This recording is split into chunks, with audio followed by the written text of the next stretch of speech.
Toute paix durable commence par la fin de l'occupation d'une partie du territoire congolais. Là-dessus, il ne peut y avoir ni double langage, ni compromis moral. En contrepartie, la République démocratique du Congo prend devant vous 3 engagements clairs. Premier engagement, reconstruire. Dès la fin des hostilités, nous lancerons un plan d'aide d'urgence pour la reconstruction du Nord Kivu et du Sud Kivu. Ce plan, que nous concevons comme un pacte national et international, intégrera dans une approche concertée, coordonnée et cohérente l'ensemble des programmes et projets destinés à la stabilisation, au relèvement et au développement durable des provinces affectées.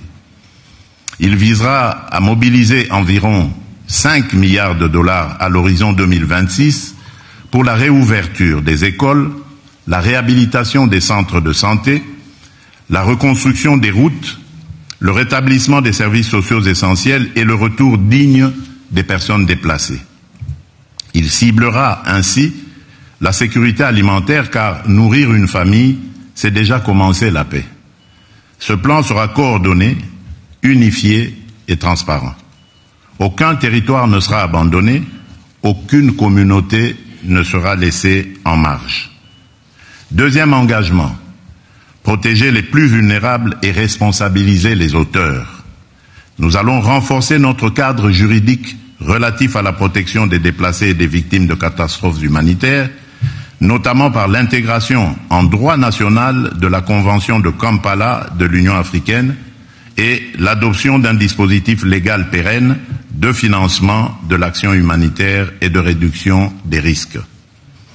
Dans cette perspective, une loi sur le financement de l'action humanitaire et de la gestion des risques de catastrophe sera prochainement adoptée afin de doter le gouvernement de mécanismes pérennes de financement conformément au cadre de Sendai 2015-2030 pour la réduction des risques de catastrophe et aux engagements pris lors du sommet humanitaire mondial d'Istanbul en 2016.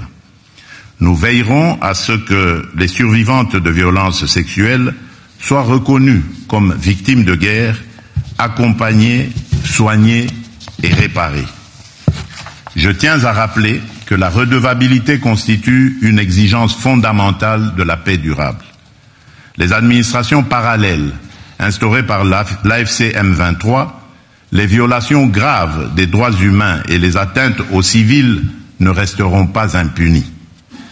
Des poursuites seront engagées dans le respect du droit international contre tous ceux qui se rendent coupables de crimes à l'encontre du peuple congolais.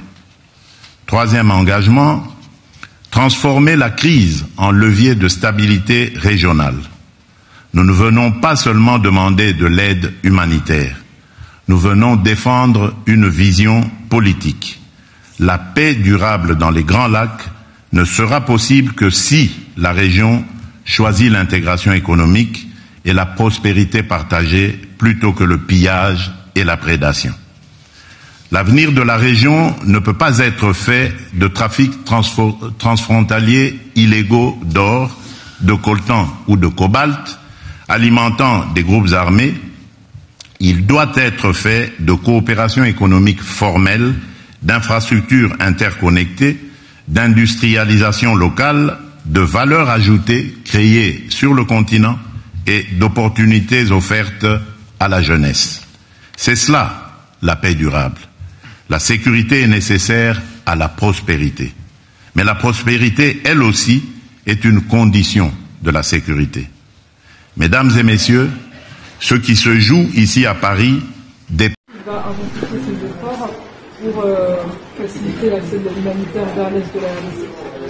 Tout d'abord, avant de revenir à votre question, nous remercions la France et le président Macron pour avoir convoqué cette réunion sur la question humanitaire, qui est une question importante. Et concernant l'aéroport de Goma, il vous souviendra que l'aéroport de Goma est aux mains des autorités de fait, qui sont la FC M23. Et donc nous, notre position du Rwanda, c'est d'abord de s'assurer que les décisions soient prises par dans le cadre de négociations de Doha, puisque c'est là où le gouvernement congolais et la FCM23 sont assis pour négocier une solution à cette crise. Donc c'est dans ce cadre-là, avec les autorités de fait qui tiennent l'aéroport de Goma, que cela doit se faire. Ce n'est pas ici, Paris ne peut réouvrir un aéroport, puisque les premiers concernés ne sont pas là. Ça, c'est la première chose. Et la deuxième chose, on parle de la situation humanitaire. Mais la situation humanitaire dépend d'une situation sécuritaire sur le terrain. Et quelle est la situation sécuritaire? C'est une violation permanente, quotidienne, du cessez-le-feu par le gouvernement congolais, avec ses frappes aériennes, des avions de chasse, des drones d'attaque, qui attaquent non seulement les positions de l'AFC M23, ce qui est en violation des cessez-le-feu, mais aussi les communautés des villages Banyamulenge, dans le sud Kivu, ces Congolais Tutsis qui sont persécutés, et ceci est fait dans le cadre de la montée des discours de haine qui sont propagés par cette milice Wazalendo créée, soutenue et financée par le gouvernement congolais. Donc vous, la réouverture de l'aéroport de Goma, vous n'y croyez pas? Non, c'est pas qu'on n'y croit pas.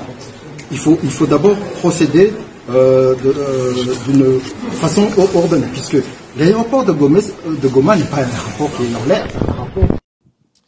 Une question au ministre français, Monsieur Barrot.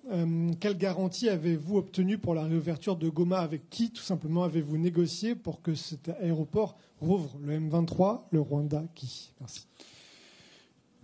Je le disais tout à l'heure, il est important, essentiel, de lever les financements internationaux pour apporter des réponses aux populations qui traversent de grandes épreuves et de terribles souffrances.